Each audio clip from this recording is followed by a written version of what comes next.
ये जो बारिश मुसलसल हो रही है, इसकी वजह से हम यहाँ पर सबकी सेहत यहाँ पर मुतासिर हुई।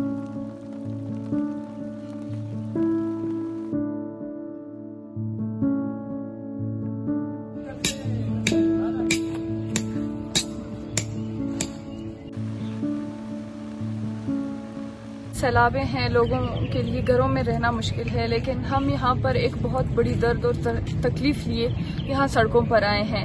हमें ऐसा नहीं है कि हमारे पास घर नहीं है या हमारे लोग नहीं है, इधर हम उनके घरों में नहीं जा सकते, इसलिए मजबूरी में हम सड़कों पर बैठे हैं, बल्कि हम यहाँ पर चंद मुतालबात लिए बैठे हैं हुकूमत से।